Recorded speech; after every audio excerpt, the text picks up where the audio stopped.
Bom dia. Hoje estaremos iniciando o painel A Ciência do Futuro, o Brasil que estamos construindo. Esse painel faz parte do programa Pesquisadores do Impacto Social. O Pesquisadores é um programa que busca exaltar, potencializar e premiar pesquisadores de excelência no Brasil. Durante o processo seletivo, tivemos mais de 500 aplicantes ao redor de todo o Brasil, e no qual selecionamos 4 vencedores incríveis. Neles, vocês vão perceber tamanha semelhança. Como é que aumenta isso aqui? Melhorou? Melhorou? Melhorou? Melhorou, melhorou, melhorou, melhorou? Alô, alô, alô?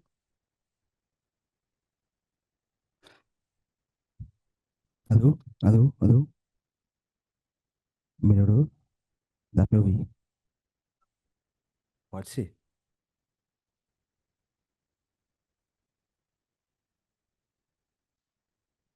Alô, alô, alô? Melhorou, melhorou, melhorou? Posso depois. Bom, então eu vou repetir. Bom dia a todos. Hoje estaremos começando o painel do Pesquisadores, A Ciência do Futuro, o Brasil que estamos construindo. Esse programa faz parte do Impacto Social e o Prêmio Pesquisadores, que busca exaltar, premiar e potencializar pesquisadores brasileiros. Durante o programa, tivemos mais de 500 pesquisadores de todo o Brasil, no qual selecionamos 4 incríveis, que possuem diversas diferenças, mas ao mesmo tempo uma semelhança absurda, que é a dedicação à ciência.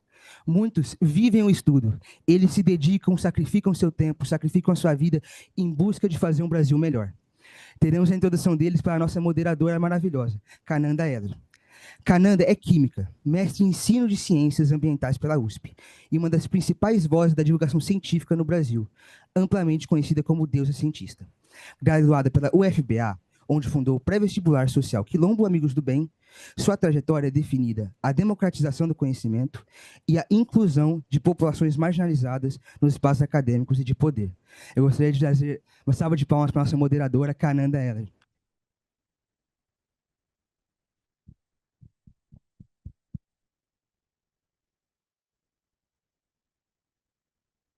Obrigada, Caio. Olá, bom dia! Que alegria imensa, uma honra, um prazer estar aqui hoje no palco do Brasil Conference para apresentar o Prêmio Pesquisadores. E vamos falar sobre o Brasil do futuro, né? A ciência do futuro, né? O Brasil que nós estamos construindo hoje. Eu fui muito bem apresentada por Caio, mas eu lembro quando eu decidi que eu queria seguir essa carreira acadêmica. Foi quando eu estava dentro da Universidade de Química da UFBA, na Universidade Federal da Bahia, e o professor, e agora estou aqui em Harvard, e o professor falou sobre o que era a carreira acadêmica, né? O que seria fazer um mestrado, doutorado. E eu falei, nossa, dá para estudar, mudar a vida das pessoas a partir da ciência? É isso que eu quero ser, é isso que eu quero fazer na minha vida. E foi a primeira vez que eu tinha ouvido falar sobre mestrado e doutorado na minha vida, porque na minha história, na minha comunidade, ninguém nunca tinha passado pela carreira acadêmica. E eu entendi que a ciência é uma ferramenta muito importante para mudar a vida das pessoas. E esse edital, essa premiação de pesquisadores, que teve mais de 500 pessoas inscritas, selecionou 4 mentes maravilhosas e brilhantes que entenderam isso, que não se faz ciência sem mudar o mundo, que não se faz ciência sem gerar impacto social real. São pesquisadores e pesquisadoras que saíram do Lattes e foram para a fila do SUS, que foram para escolas, né, em comunidades ribeirinhas na Amazônia, que entenderam a importância da justiça ambiental e da luta contra o racismo ambiental e dessa pauta, dessa agenda estar no mundo, e também de salvar crianças, né? Salvar crianças através de tocar o coração delas, através da engenharia, da medicina.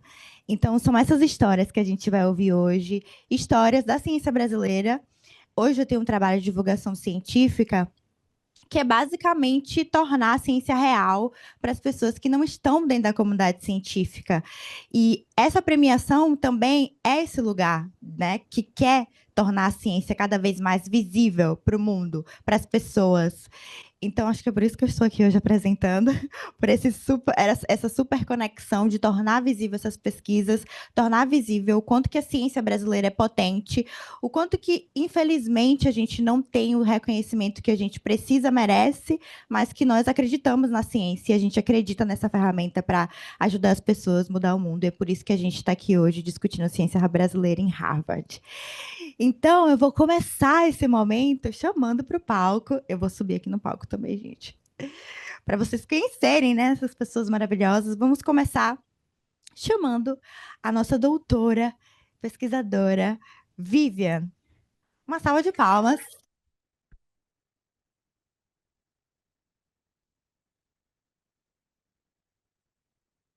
Rio de Janeiro and São Paulo, now part of the Canadian Public Health Service, and have opened dedicated centers to tracing native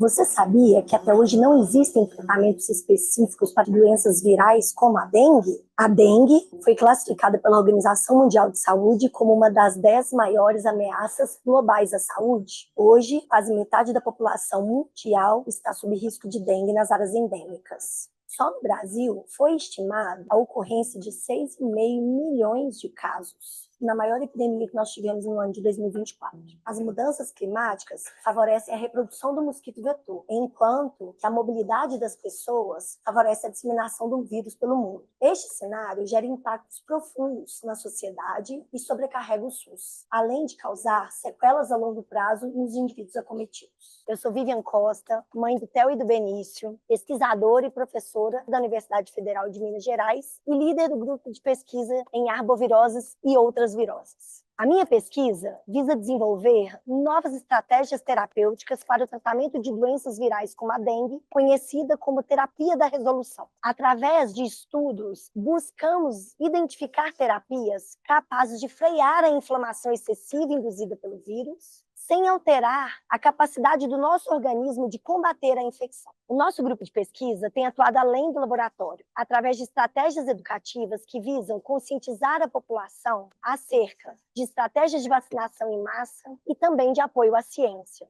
Porque cada avanço científico nos aproxima de um futuro em que ninguém mais precise morrer de dengue. Bora nessa!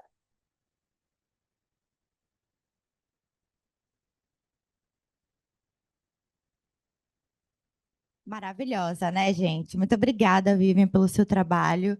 A gente defende a saúde pública no Brasil e você está ali na pesquisa científica defendendo e trazendo mais conhecimento para nós.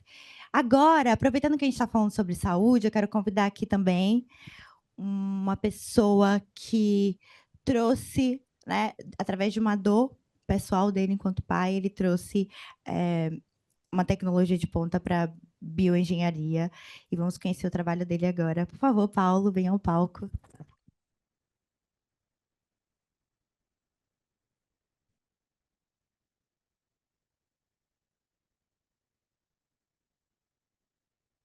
A ciência pode nascer de muitas formas.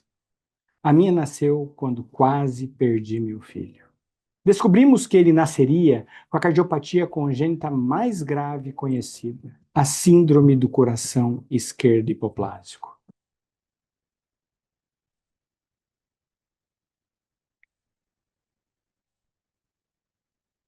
Meu filho precisou enfrentar as 3 grandes cirurgias do tratamento atual. Foi naquele momento que eu decidi transformar essa luta em pesquisa. Foi aí que começou o projeto da minha vida.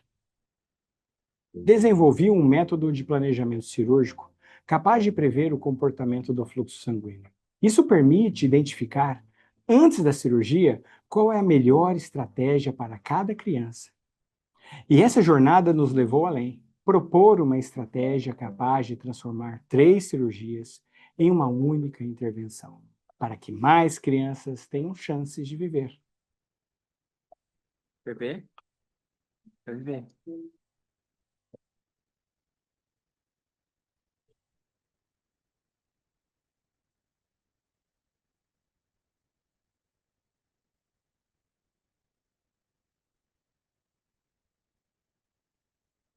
Meu nome é Paulo Duarte. Sou engenheiro. pesquisador e sou pai. Papai luta para que as outras crianças tenham a mesma chance de vida do que eu.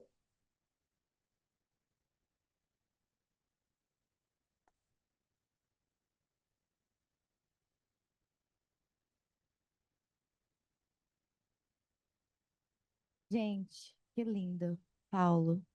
Como não ficar emocionado, né, com a sua história, com a sua motivação de vida, que levou você a fazer esse grande feito e que vamos ajudar crianças não só no Brasil, mas no mundo inteiro. Então, seu filho foi a motivação para muitas crianças no mundo, né? Parabéns.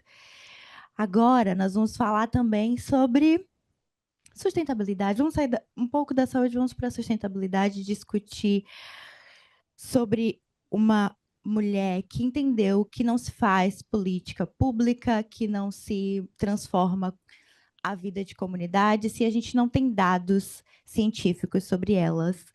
E ela entendeu que era muito importante também da gente discutir educação. Então, eu quero chamar aqui para o nosso palco Sara, maravilhosa.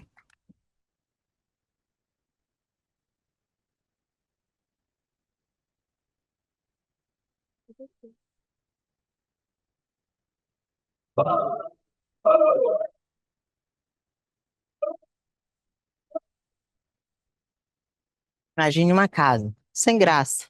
Não tinha teto, não tinha paredes, não tinha quase nada. Mas ainda assim, existia crianças tentando estudar ali. Estamos aqui trabalhando com os alunos, numa peneira de chuva. Olha aí, pessoal, estão vendo aí o governo.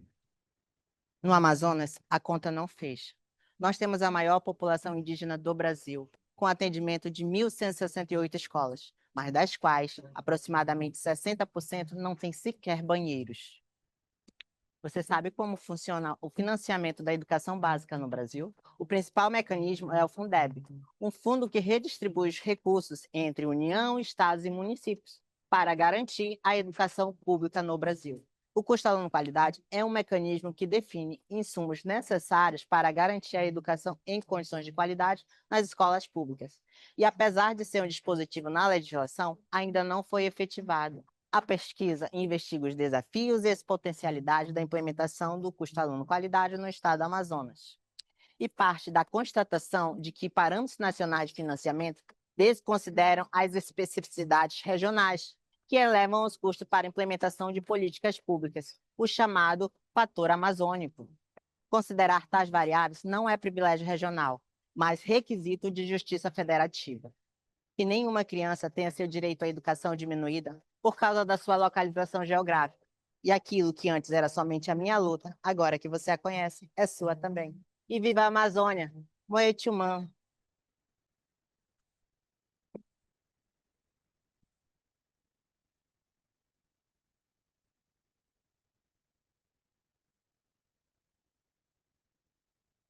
Da Amazônia para Harvard, que maravilhosa.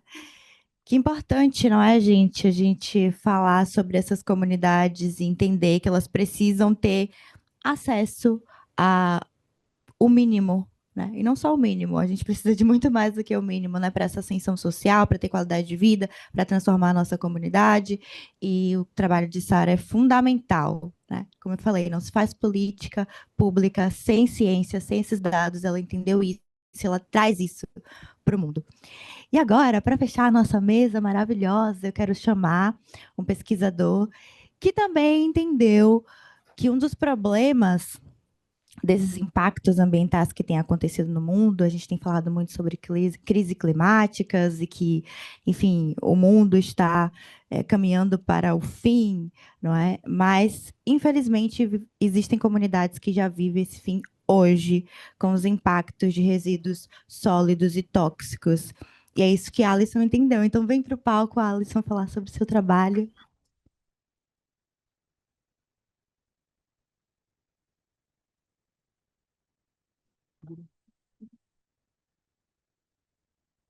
Mariana, Brumadinho, Chernobyl, tragédias que revelaram ao mundo o alto custo do descaso com o meio ambiente. Mas essas catástrofes são apenas a face mais visível de um problema muito maior. Em todo o mundo, a má gestão de resíduos e a poluição química continuam a produzir impactos silenciosos e duradouros. Rios sufocados por mercúrio na Amazônia, comunidades vulneráveis usadas como depósito de resíduos tóxicos por países ricos, bebidas adulteradas com metanol, não são simples incidentes. São problemas da governança global. Em lugares como esses, as Nações Unidas, o futuro dessas crises é negociado. 4 principais acordos regulam as políticas globais sobre segurança química: as convenções de Basileia, Roterdã, Estocolmo e Minamata. E como essas prioridades são definidas e, na prática, o que é realmente colocado em primeiro lugar? Eu sou Alisson Moraes, sou pesquisador em diplomacia ambiental, em formação em gestão de políticas públicas e mestrado em sustentabilidade. Atualmente, eu trabalho na ONU, dentro do secretariado das convenções de Basileia, Roterdã e Estocolmo. Minha missão é tirar os tratados internacionais dos corredores diplomáticos e analisar como viram políticas públicas reais. Porque, no final das contas, discutir segurança química e gestão de resíduos não é só uma questão técnica. É, sobretudo, uma questão de saúde pública, de responsabilidade e de cooperação entre países. É importante a gente discutir segurança química para poder garantir que todos tenham acesso a um meio ambiente seguro e ecologicamente equilibrado. Se quisermos evitar catástrofes como de Mariana, Chernobyl ou Brumadinho, precisamos de políticas públicas fortes e vigilantes, assim como países dispostos a realizar cooperação internacional e a liderar pelo exemplo, e o Brasil pode ser um deles.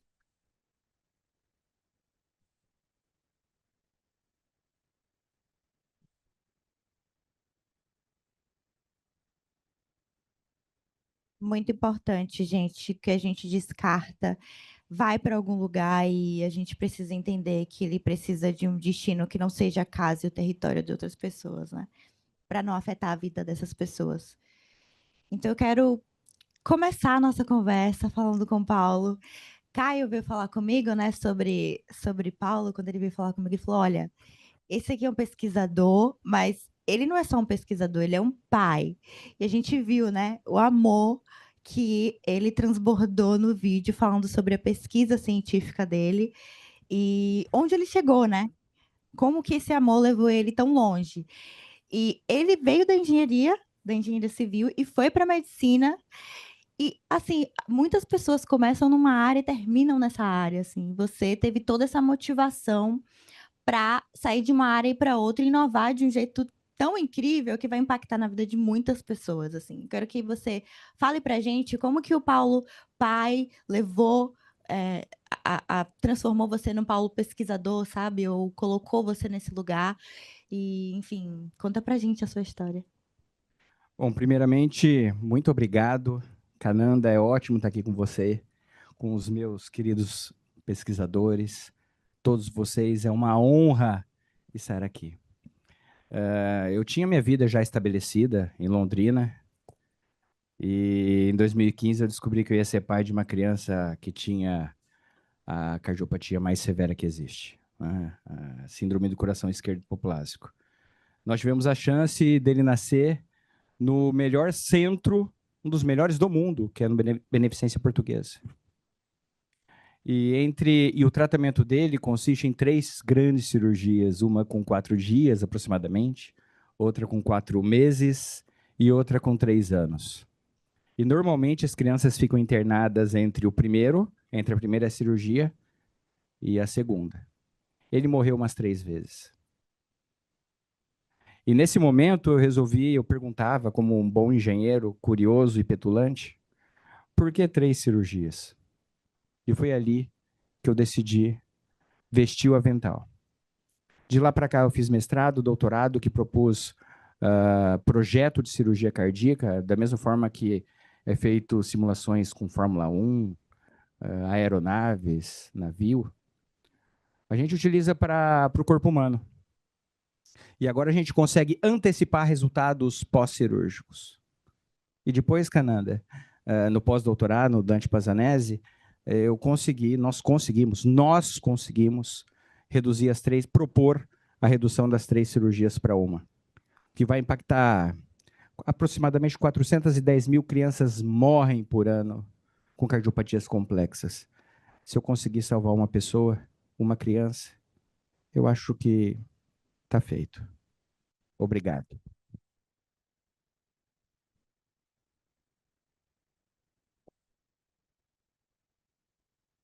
Paulo, esse seu trabalho de salvar crianças e reduzir esse processo, né? Também, não só de salvar a vida deles, mas reduzir todo esse processo que é essas 3 etapas, 3 cirurgias para uma família, para todo um núcleo ali que acompanha a vida dessas crianças.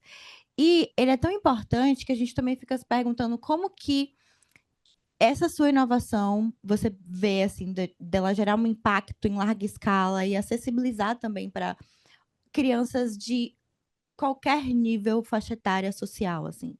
Como que você vê o acesso a isso? A gente só consegue acesso a partir do momento que simplifica. Tá? Se nós temos 3 grandes médicos no Brasil fazendo, se a partir do momento que a gente consegue fazer um projeto dessa cirurgia, a gente consegue fazer com que vários outros hospitais tenham condição de fazer a cirurgia com sucesso. Né? Quando a gente reduz a complexidade, vários outros hospitais. Muitos lugares no mundo, quando é diagnosticado uma criança com univentricular, é sugerido a interrupção da gestação. Gente, simplificar, dar acesso, é dessa forma que a gente vai conseguir salvar vidas. Aí você fala, mas por que a medicina não fez isso? É a engenharia que tinha que fazer. Eu não saí da engenharia e fui para a medicina. Eu usei a minha engenharia, a nossa engenharia, para atuar na medicina. Então, é um conjunto. Igual Euclides da Cunha escreveu no livro Sertões, lá no capítulo 2, que o sertanejo é, antes de tudo, um forte. Para mim, os cirurgiões, antes de tudo, são fortes.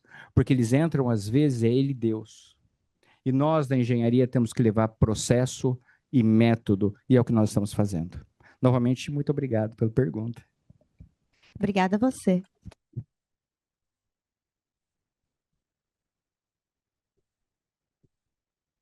Eu queria, acho que eu vou fazer mais uma pergunta. Como você falou que você usou a engenharia na medicina. Então, assim, não foi um processo, me parece que foi um processo, mas esse processo foi imediato, assim, na sua cabeça, de usar a engenharia para a medicina? Como que foi isso? Porque é um gap também de criatividade, você usou pessoas que vieram antes, como que foi? Teve alguma dificuldade nessa aplicação? Olha, aqui eu estou aprendendo muita coisa, né? Por exemplo, eu estou no mesmo quarto que o Alisson, e cada coisa que ele me ensina sobre o que ele faz, me tira de uma zona que eu achava que era absoluta. O que acontece comigo? Eu aprendi, ou eu nasci, ou eu sei lá, eu sou um engenheiro. Então, a minha responsabilidade é resolver problema. É resolver problema, seja ele qual for. Então, a minha cabeça foi moldada para ter método científico para que eu resolva, seja lá o que for. A partir do momento que eram 3 cirurgias, eu falei, por quê? Porque eu tenho uma modulação de fluxo sanguíneo? Eu consigo fazer isso com uma válvula. Aí, depois de 10 anos, agora conseguimos.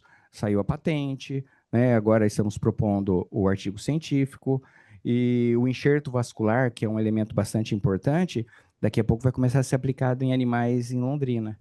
E logo mais estaremos com certeza no SUS.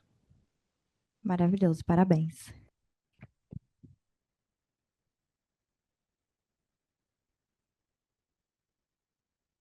Agora eu vou falar com Vivian. Vivian, você saiu de Singapura em uma outra estrutura, em uma outra realidade, em um outro continente, voltou para o Brasil para trabalhar com saúde pública.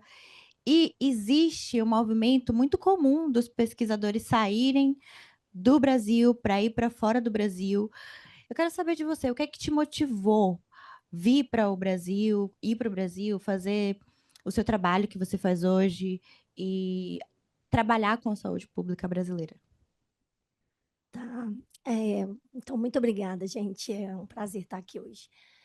Primeiramente, eu sou mineira, né? Então, além do pão de queijo do tropeiro, que são importantes, o que me motiva muito era o propósito. Eu sempre tive um propósito de voltar. Eu acho que a gente tem que voltar. A gente recebe uma educação. Eu tive uma formação na Universidade Federal de Minas Gerais. Eu vi o quanto isso impactou na minha vida e eu acho que é uma obrigação a gente voltar e dar isso de volta para outras pessoas, né? mas tem um propósito, né? Eu acho que a dengue, as arboviroses, que é o que eu trabalho bastante, são condições que são nossas, né? Elas geram um impacto muito importante no Brasil. Então, é importante a gente enfrentar esses impactos onde eles são de fato relevantes, né? Então, eu queria voltar para, de fato, fazer a diferença ali com as pessoas, né? Nos locais onde isso é importante, né? Na nossa comunidade mesmo. E conta um pouco para a gente sobre a sua inovação. A gente estava conversando que hoje, quando a gente vai cuidar da dengue no Brasil, a gente tem que se cuida dos sintomas. E você está trazendo uma outra proposta.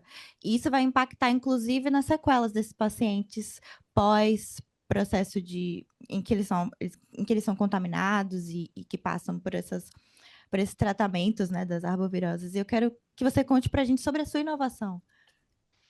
Apesar, né, de agora, com muito esforço, a gente ter uma vacina, né, para dengue e também uma para chikungunya, né, que está sendo testada, nós não temos tratamento específico. Os tratamentos, né, o manejo para dengue, para essas doenças, ele é sintomático.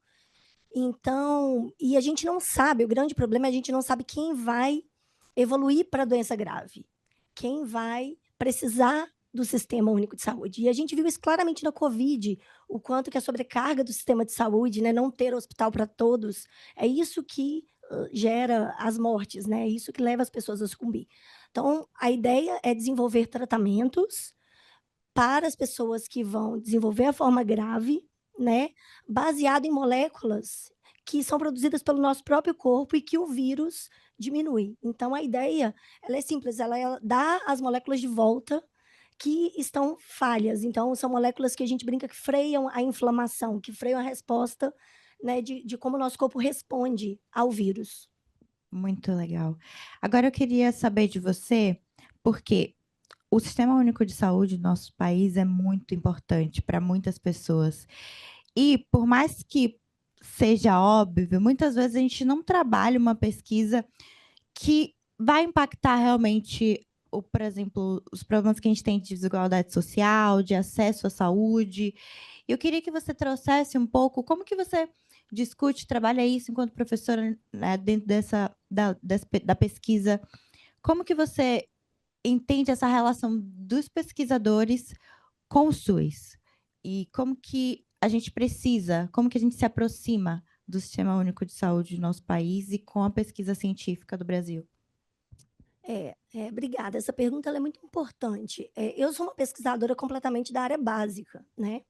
E fazer a pesquisa básica ela é importante porque é de onde nascem as perguntas principais e de onde a gente consegue evoluir, né, a partir daí. Então, o exemplo da Covid, da vacina da Covid, né, a vacina ela não brotou em 9 meses, ela já tinha alguém que estava desenvolvendo aquilo ali há muito tempo e rapidamente a gente conseguiu aplicar aquilo ali por uma questão que era urgente, né? E assim acontece. Além disso, eu acho que é muito importante a gente pensar que a pesquisa é um tijolo, né? Cada um vai lá e põe um tijolinho. Então, cada avanço vem de descobertas que vão sendo feitas em comunidade, assim, por várias pessoas, né? E outro fator que eu acho que aproxima isso e que eu tento mostrar para os meus alunos, né, é essa questão da multidisciplinaridade. Você não precisa ser bom em tudo, você precisa estar e procurar as pessoas que te complementam e fazer isso de maneira conjunta, né? E no Brasil a gente tem que fazer isso. Se você quer crescer, você não consegue fazer ciência sozinho, né? É impossível. Muito importante. Obrigada. Muito obrigada, Vivian.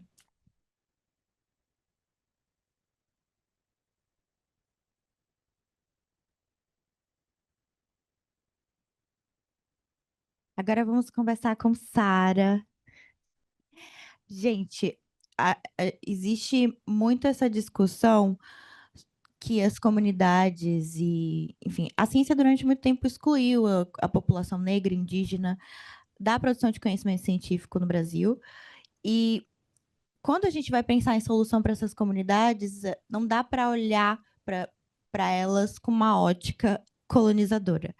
E o seu trabalho também fala muito sobre isso, que os dados que a gente tem sobre essas comunidades não são o suficiente, que a gente precisa ter uma ciência aplicada na comunidade para que o resultado seja efetivo realmente. Se a gente quer mudar o mundo, a gente precisa conhecer o mundo. A gente não pode ir para lá com uma ótica de um outro grupo.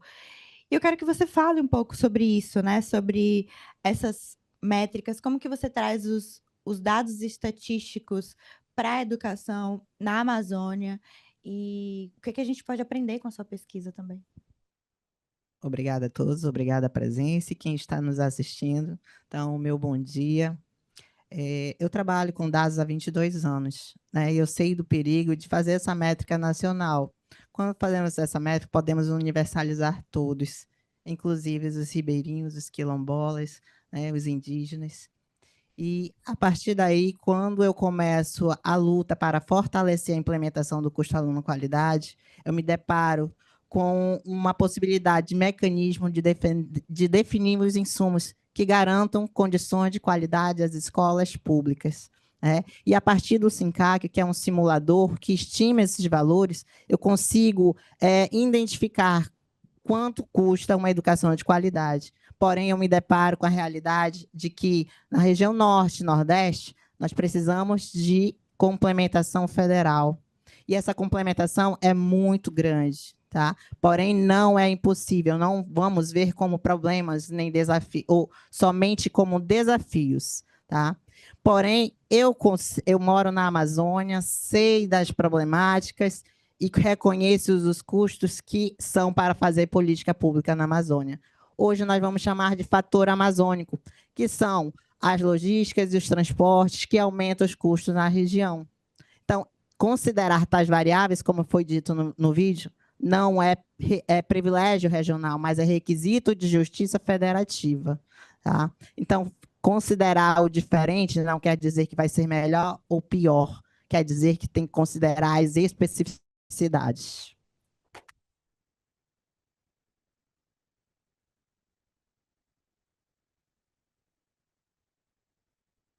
Nós estamos falando de, muitas vezes, comunidades que não têm acesso a saneamento nas escolas, que precisam se deslocar por muito tempo para chegar nas escolas e ter educação, enquanto outros grupos do nosso país estão aprendendo física com robótica e toda uma estrutura. Então, a comunidade negra e indígena lutou pelas cotas, que ainda é um ponto de discussão no nosso país, mas a gente precisa mais do que só dizer, olha, vocês têm espaço aqui. A gente precisa dar esse espaço digno, acesso e concretizar realmente a educação, né? Para que não seja algo fantasioso. A gente precisa realmente de uma educação. E eu quero que você traga para a gente um pouco quais são os próximos passos assim que o governo brasileiro precisa fazer a partir desses dados que você traz. Quais são o que ele precisa fazer para que isso se efetive agora? Nós precisamos repensar a maneira como fazemos o financiamento público. Nós precisamos colocar metas, propósitos, realmente humanizados, foi a palavra que eu mais ouvi aqui, tornar também a ciência humana, mais humanizada, né? E quando eu vou pedir para vocês imaginarem que o filho de vocês vão acessar um lugar onde ele não pode fazer o número 1 ou o número 2 dignamente. No Amazonas, para criar uma turma indígena ou em comunidades de difícil acesso, nós fazemos a seguinte pergunta: podemos entregar merenda, fazer transporte, ter professor, tem segurança? Se não tem uma dessas variáveis, nós não abrimos a turma. Logo, nós escolhemos quem vai receber educação e quem não vai. Então, é necessário o governo olhar todas essas especificidades, porque nós também somos brasileiros.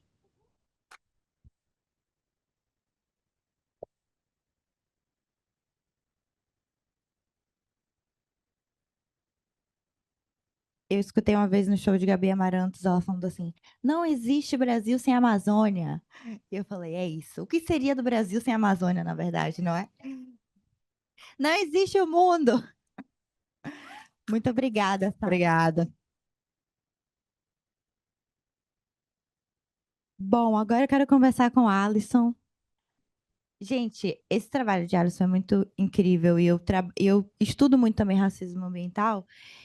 E quem criou esse conceito foi um norte-americano, né, nos Estados Unidos. Ele é o Benjamin Chaves. Ele é químico também. E começou justamente com a discussão de que empresas e indústrias químicas estavam localizadas em comunidades majoritariamente negras, quilombolas, ribeirinhas, indígenas, e essas indústrias, elas despejavam resíduos tóxicos. E já existem várias pesquisas que vão mostrar, por exemplo, a contaminação de mercúrio, que vai trazer câncer para as crianças, assim, não é uma exceção, na verdade, né? É uma regra em diversas comunidades no nosso país. E o que a gente quer discutir aqui agora é por que essa temática ainda é muito invisibilizada na discussão do clima, na discussão de sustentabilidade no Brasil e no mundo. Perfeito. Bom dia a todas e todos. Eu sou Alisson Moraes. Muito obrigado por essa pergunta, Cananda. E eu agradeço ao Brasil Conference por dar esse espaço de uma pauta tão urgente que assola tanto a população brasileira. Quando a gente pensa em sustentabilidade, a gente sempre discute perda da biodiversidade por conta da nossa maravilhosa Amazônia, que a Sara bem trouxe. A gente discute também mudança do clima, que ficou nos holofotes nacionais a partir da COP30 da Amazônia, em Belém do Pará. São questões muito importantes, mas segurança química ainda é algo escanteado e algo que está afetando as populações brasileiras. Eu trabalho hoje na Organização das Nações Unidas, mas estou aqui na condição de pesquisador, trazendo os resultados da minha pesquisa, em que eu analisei toda a legislação brasileira e o posicionamento nacional na agenda de controle de produtos químicos perigosos. A questão química, ainda assim, é algo muito distante da realidade material das pessoas, né? Um químico pode ser incolor, pode ser algo que não é muito claro para as pessoas, mas se a gente for para as nossas cidades, a gente pode observar, de fato, que tem muita poluição e precisamos realmente fazer políticas vigilantes para gerir de forma adequada os resíduos. Pois é, a gente estava conversando, inclusive, não é? Que muitas vezes, gente, dentro das comunidades existem tensões ali. E o que acontece? Esses resíduos tóxicos são despejados nas comunidades, eles vão perdendo a biodiversidade, eles não têm acesso a o que eles tinham, né, para viver dentro da lógica que essas comunidades têm, que não é uma lógica de trabalho ou de lucro excessivo. E aí, quando eles perdem essa biodiversidade também, né, esse território que é composto deles e de tudo que é vivo ali dentro, eles têm que ter acesso ao trabalho, né? E muitas vezes têm que trabalhar nessas mineradoras ou empresas que geraram impacto, e muitas vezes eles não sabem sobre esses impactos, justamente pelo que a Alisson falou, né? De que são invisíveis esses impactos que vão para o rio, para a natureza, eles veem que estão acontecendo, mas eles não conseguem ali ter essa descrição. Por isso que é muito importante a gente ter cientistas das comunidades, e por isso que é muito importante a gente ter uma ciência que pense nessas comunidades. E aí eu queria que você trouxesse para a gente se teve algum exemplo de alguma história que aconteceu, que te marcou e que você pudesse exemplificar aqui para a gente. Muito obrigado. Durante a minha pesquisa, eu realizei uma análise longitudinal de mais de 3 décadas sobre como o Brasil se posicionou em relação a essa pauta em diferentes governos. O Brasil sempre foi um país muito voltado a proteger a população em relação à importação de resíduos, né, que é esse movimento de países enviarem resíduos para outros, né, um movimento muito colonial que ainda assola vários países do mundo. O Brasil, ele teve um grande problema porque a comunidade de países europeus acabou processando o nosso país no âmbito da Organização Mundial do Comércio para que a gente aceitasse o recebimento de pneus usados. Mas, como estávamos falando sobre dengue, o Brasil teve altos surtos de dengue no nosso país.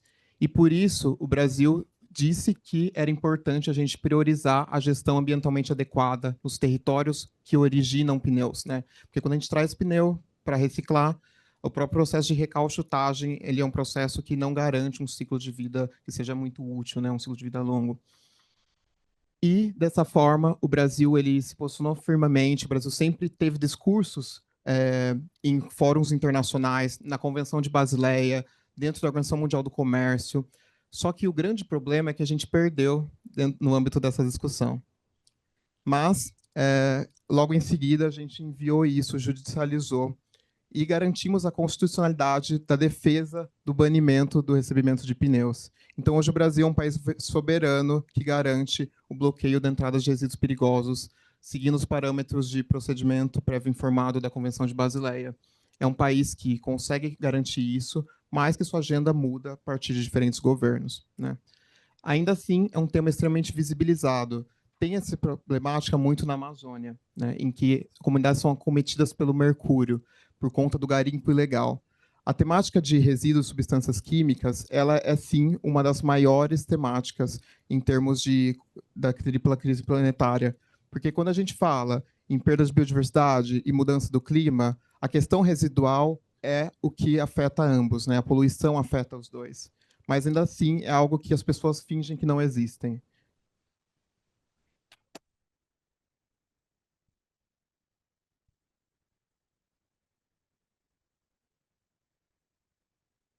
É muito importante o seu trabalho, né?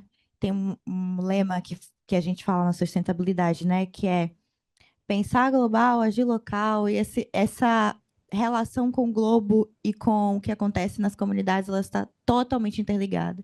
Então, a gente precisa de pessoas como você, pensando nessas relações internacionais, no globo, para a gente também afetar positivamente o nosso país.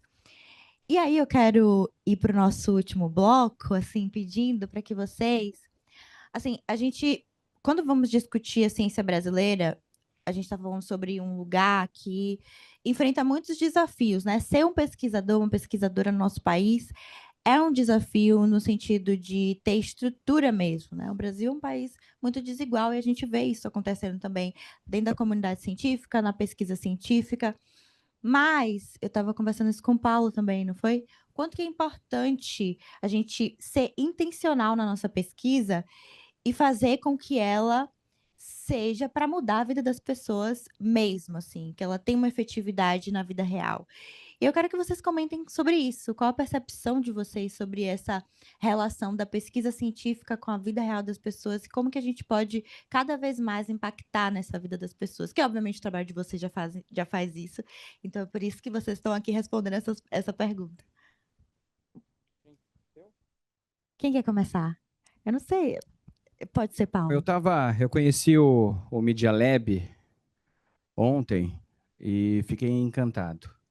Lá é um lugar com o professor Léo Birds, né? Lá as pessoas são multidisciplinares e para entrar no MIT me disseram que, além de um bom projeto, você tem que ter um objetivo de impacto. É isso que acontece no nosso país quando a gente entra para fazer mestrado e doutorado. O objetivo é fazer impacto ou é terminar um mestrado, doutorado e fazer um paper? Olha a diferença, gente. Olha a diferença.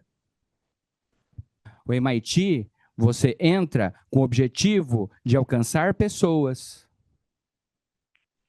No nosso país, muita gente alcança, mas novamente são fortes. Não está enraizado nas universidades.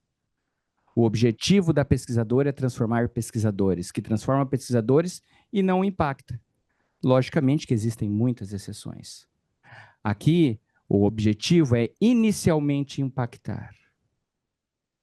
Então, isso é uma crítica que eu faço e que não está muito longe da gente alterar. Desta forma, e diminuindo, dando mais acesso a, por exemplo, a cultura de redação de patentes para criar inovações. Quem aqui sabe, quem aqui aprendeu a escrever patente? Quem aqui sabe uma pessoa ou duas? Quem aqui sabe como que você chega à Anvisa para aprovar um determinado produto? E quanto tempo para isso? Poucos sabem. O que nós sabemos que patente é algo inacessível. O que nós sabemos que para a gente conseguir colocar um produto no mercado, primeiro a gente faz a patente nos Estados Unidos, depois passa pela FDA, depois para ir para a Anvisa. A Anvisa, como o professor estava falando no painel, é fantástica. E o problema é a Anvisa? Um dia um pesquisador da Anvisa me disse, me falta estrutura. Então é muito mais fácil aprovar lá, aqui, desculpa, e depois mandar para lá. Então essa crítica eu gostaria de fazer, super construtiva, para a gente fazer diferença e transformar, e continuar transformando ainda mais esse país e colocá-lo no lugar que realmente ele merece. Obrigado.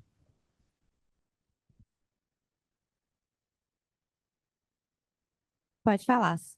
A Sara. Eu acredito na ciência porque eu sou pobre, parda e periférica, mas vai além disso. Eu tenho uma questão histórica. Os meus pais vivenciaram uma educação restrita, então não puderam terminar a sua educação básica. A minha avó não sabe ler.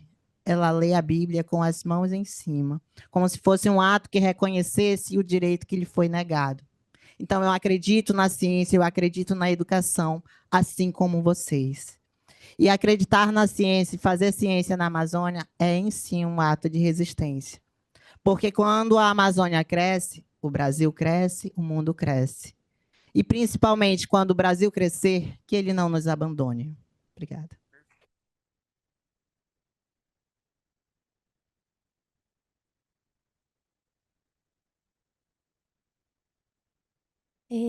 Bom, a minha perspectiva, eu costumo ser bem otimista, porque eu estou no Brasil e eu acho que a gente tem que ser otimista. Eu acredito que nós não perdemos por pessoas, as pessoas são brilhantes, a capacidade das pessoas. E tanto que ontem, no Pub Boston, eu ouvi um comentário da Gabi, né, que ela falou, todo mundo adora trabalhar com brasileiro, né? E isso é muito importante, isso é muito legal, quer dizer que a gente trabalha bem, que a gente se dedica, né? Eu acho que a gente perde, sim, em infraestrutura, em financiamento. Eu acho que, a longo prazo, é difícil a gente vislumbrar pesquisas a longo prazo e com, principalmente eu que estou na ponta, né, na parte básica, como que o produto ou a molécula que eu vou fazer vai chegar lá no SUS, porque, de fato, a gente apaga os incêndios, né? A gente é muito resiliente, porque tem dengue, tem financiamento para dengue, tem Covid, tem financiamento para Covid, e, eventualmente, esse financiamento ele finda, né? Então, é difícil a gente vislumbrar agora, por exemplo, estudar a Covid longa, sendo que todos os financiamentos estão sendo cortados, e a gente se adapta. Eventualmente, a gente continua, mas eu acredito que a gente precisa de mais investimento, né? Tem a questão agora do FINEP, que tem melhorado. Eu acho que a gente não pode ser negativa. A gente tem que acreditar nas coisas. Tem a questão das Embrapis, eu acho que são coisas que estão tentando aproximar a gente a universidade era muito fechada para receber dinheiro de fora, e a cabeça está abrindo um pouco, né? Então, tem as Embrapis, está tentando trazer as indústrias, né, as empresas junto. Então, eu vejo pontos positivos, assim, eu sou bem otimista, que eu acho que a gente tem que continuar lutando e que a gente vai avançar. Perfeito.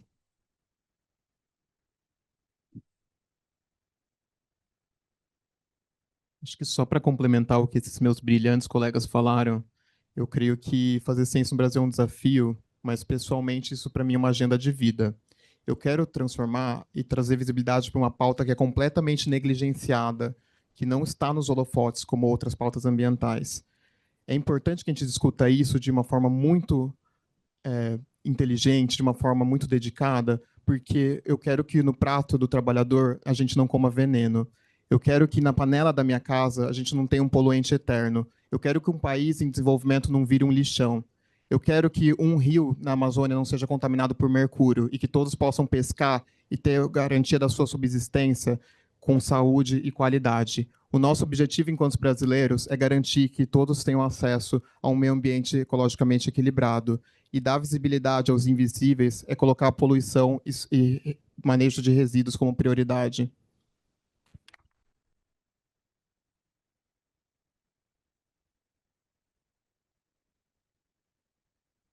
Gente, eu estou assim de alma lavada de ver como que a pesquisa brasileira é fantástica, o quanto que vocês têm produzido coisas importantes e gerado impacto real no nosso país. Então, quero agradecer a Vivian, Paulo, Sara, Alisson, agradecer ao Brasil Conference, agradecer a organização que fizeram esse evento assim maravilhoso. Para mim, assim, é um sonho estar aqui hoje, ainda dividindo esse momento com pesquisadores brasileiros. E vocês fizeram isso com excelência, assim, trouxeram a pesquisa brasileira e pesquisadores para serem premiados e dizer assim, olha, vocês são importantes e a pesquisa brasileira merece esse lugar de visibilidade e gerar cada dia mais impacto. Então, assim, parabéns. Eu vou pedir que a gente se levante, porque nós vamos ter um discurso agora da professora Nilma. Uma salva de palmas, gente, professora Nilma.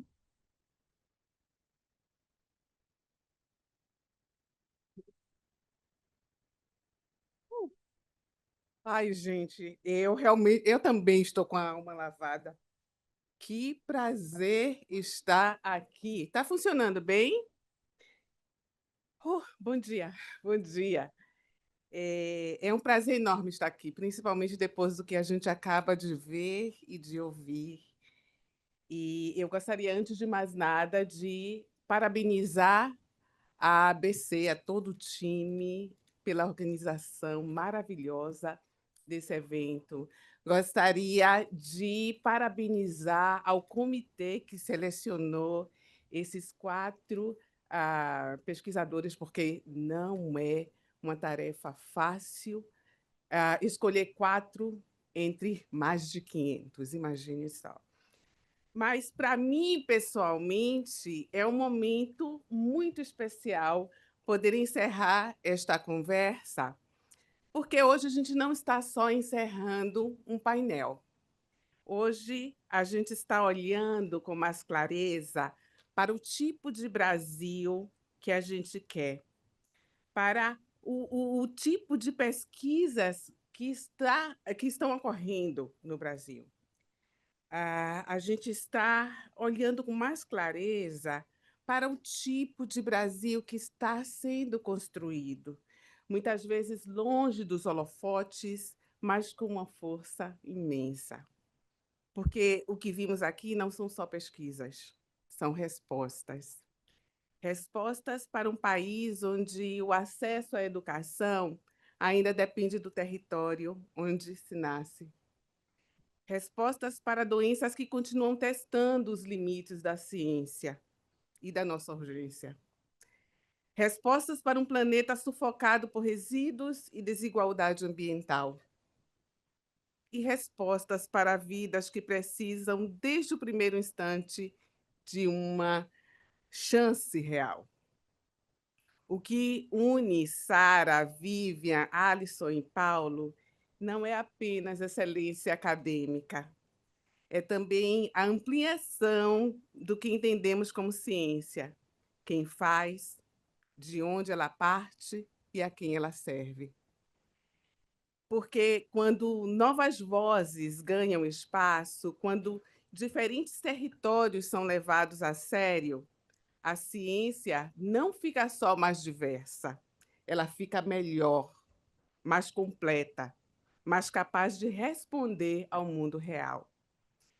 Sara mostra que dados podem e devem ser instrumentos de justiça e que olhar para a Amazônia com seriedade é fundamental para pensar o Brasil como um todo. Vivian nos apresenta uma ciência que olha para o futuro com coragem, que não só combate doenças, mas também transforma a maneira como entendemos o próprio processo de cura. Alisson mostra que o Brasil pode e deve ocupar um lugar de liderança global, levando ciência para onde decisões são tomadas e defendendo justiça ambiental para quem historicamente ficou fora dela. E Paulo nos lembra de algo muito essencial. Inovação não é só avanço tecnológico, é, acima de tudo, compromisso com vidas concretas. 4 trajetórias diferentes, mas uma mesma escolha: fazer da ciência um instrumento de transformação real. E talvez exista algo ainda mais potente hoje. A gente está vendo uma ciência brasileira que não é homogênea. Ela vem da Amazônia, dos laboratórios, das políticas públicas e dos hospitais. Ela vem de trajetórias diferentes, vivências diferentes, e é exatamente isso que dá a ela a força de transformar. E talvez seja isso o que mais importa e o que mais nos toca. Num país onde fazer pesquisa muitas vezes exige resistência, criatividade e insistência diária, essa escolha não é trivial, mas ela é poderosa. E é por isso que esse prêmio importa e muito, porque ele não reconhece apenas o que já foi feito, ele aponta e aposta no que ainda é possível ser feito, graças a vocês. Então, hoje, mais do que premiar, vamos celebrar. Né? Celebrar uma ciência brasileira que é rigorosa, mas também é humana, que é sofisticada, mas também é comprometida, que não se distancia da realidade, mas ela mergulha nesta realidade. E que justamente por isso tem poder de mudar a tantas vidas no Brasil e no mundo. Parabéns por nos lembrarem de que a ciência pode ser, né, o que ela pode ser quando ela é diversa, quando ela é corajosa e quando decide não se afastar do Brasil real, mas transformá-lo. Muito obrigada mais uma vez e nossos profundos parabéns.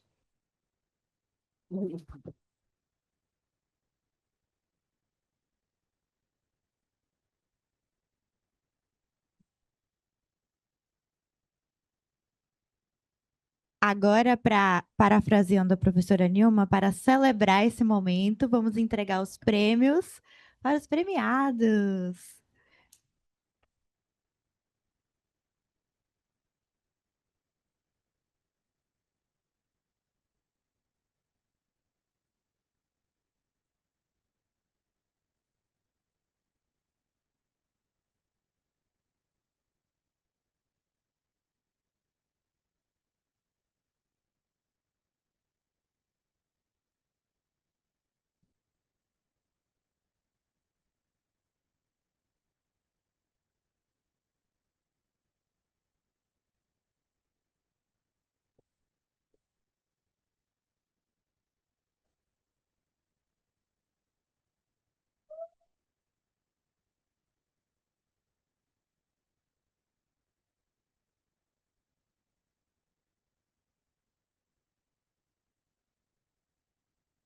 Vamos agora tirar uma foto com os premiados.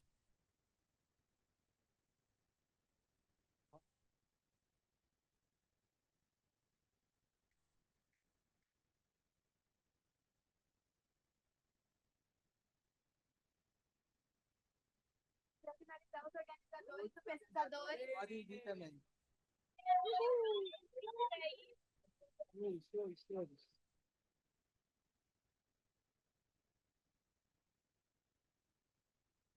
Será que fica legal algumas pessoas embaixo e outras no palco? Não tá. Eu queria, antes de tudo, agradecer todo o time que tornou isso possível. Ana Pimenta, Ana Carolina Alves, Ana Carolina Nonato, Ingrid, Ana Zappellini, Giovana, Walisson, Lara, Luana, Lucas, Fernando, Gustavo e a minha vice-presidente Sofia. Se a gente pôde conhecer esses pesquisadores é por causa de todo esse time maravilhoso. Muito obrigado.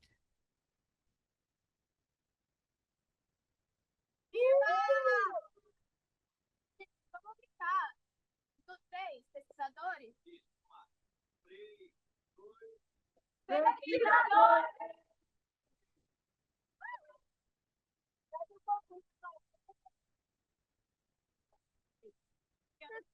Professora brasileira. Tá bom. Brasil Conference!